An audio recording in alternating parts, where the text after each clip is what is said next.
Hello everybody on the first lesson. In the upcoming videos we will learn the C++ language. I will try to cover all the subjects about the C++ from the beginner to the expert level. After you watch all my videos, you should be able to create your own programs. Before we start the adventure with the programming, I want to explain you what the programming is. Firstly, let's focus on the word language. What is language? Well, let's make a comparison. Right now, I am talking to you and I am using English language. So, we are using some kind of code to communicate with each other, right? And that thing is called language. We understand each other only because we both know that code. Code, in our situation, is made of words, and each of that word has got some kind of meaning which we all understand. That's why we can communicate with each other. But there is a problem with computers. When we look at our PC, which stands for personal computer, we can say to him something like, "Hello, PC, bring me some beer." Well, if he understood it, probably if our computer had something that could let him move, he would bring it, right? Okay, but it doesn't understand it. As you can see here, I'm not drinking anything now. So we need to talk to him with the language that he can understand. So, what is that language? Well, that language is programming language. Programming means creating understandable instructions, orders, that will be followed by our computers. If that instructions must be understandable, we need to talk in the language that our PC is talking in. The language that our computers know is created of numbers 01010101011110. Why are that 0 and 1s? That subject is connected with electricity, exactly with pulses. Our computer can read only 2 pulses, 0s and 1s. And every message, every word, every instruction is sent to computer using different sets of the 0s and 1s. As you might have already noticed, it would be probably hard for us to use that language, and for sure it would take lots of time to create anything. Because of that, people created something between computers' language and between ours language. Well, to be honest, there have been created many languages like that. But we will focus on the C++ language. Now, using the C++ language, we could write, for example, something like get character and add at the end semicolons, and it would say to the computer something like get character from some kind of output. But as you can see, it is still not the language that our computer uses. It's not 011001. So our PC still can't understand it. We need something that could translate C++ language to the 0011 language. And that thing is called compiler. Okay, the process of translating languages is called compiling. when you compile a program using the compiler, you are doing many other things, like checking the syntax of our language. So it's checking if we hadn't made any mistakes. It's linking libraries, it's optimizing programs, and many other things. But I don't want to go into these details right now. Let's rather focus on things that really matters right now. We need a compiler to start our adventure with the programming. We also need an editor that will help us write programs in the C++ language. It would be also nice if that editor had many additional functions that will help us writing programs.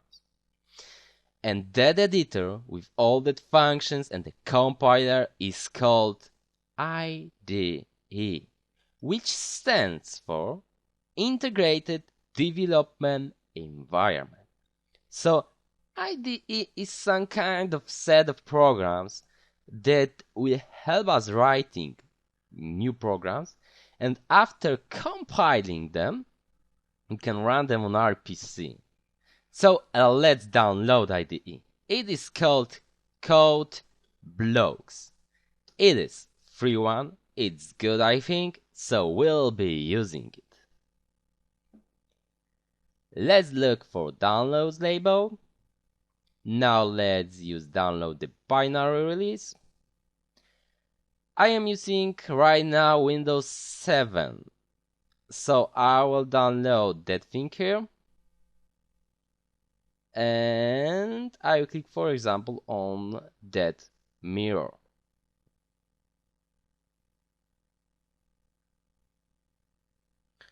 I will click download.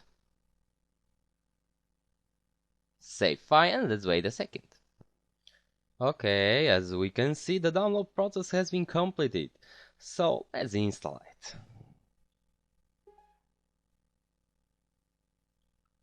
it.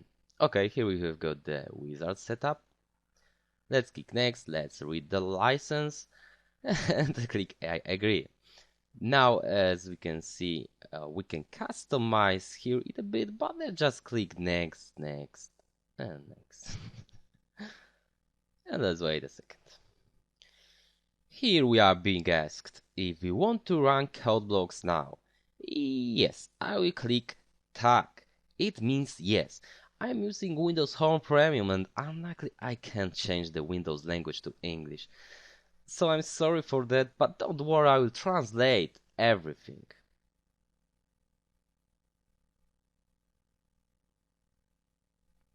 So now we have just opened the IDE, Integrated Development Environment, so we can create a file. We will click File, New, Empty File. And I will write right now a very simple program. I will write it as fast as possible so you won't lose your precious time. Okay, now I will add cout. Hello world. And I just click the Ctrl plus S, which stands for Ctrl plus save. And here we can choose the name of the file, and here we can choose the type of our file. We'll write, for example, our first program .cpp. CPP is an extension. It stands for C++. Well, we are using the C++ language. We'll choose the type to C/C++ files, and here I'll click the zapisz, which means save. I'm just using some code and I will explain everything in next lesson, so don't worry about all this stuff that I wrote here.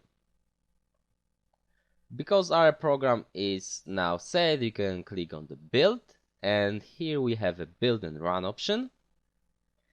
As we click it, we can see a console, and just made our program run. Our program says hello world, and after it we can see a few lines with additional informations which are added by our IDE. Normally, if you are using other IDE, you have to stop your program manually. Remember to add them at the end instruction like that. System, pause, and at the end the semicolons. But we don't need to use it because we are using that IDE which help us. As you can see, IDE is coloring our syntax and it will for sure help us writing programs. Our IDE has many additional features, but we will acknowledge them in next lesson. As I said earlier, compiler is behind that build option. So if I make any mistake, for example, I write something that is not in the C++ language, for example, something like that. I can't understand it, and it's for sure it's not in the C++ language. And now I will click the build and run option. Oops, our program didn't run, and we can see here that an error has occurred. When we click on that thing, we can see on what line it has occurred. 7, right? It is highlighting that line, and we can repair it. So I can just remove that things here. I can save Ctrl+S, and now I can build and run it. As you can see, everything is working now. Okay, that's all. I'm inviting you to watch my other videos, and thank you very much.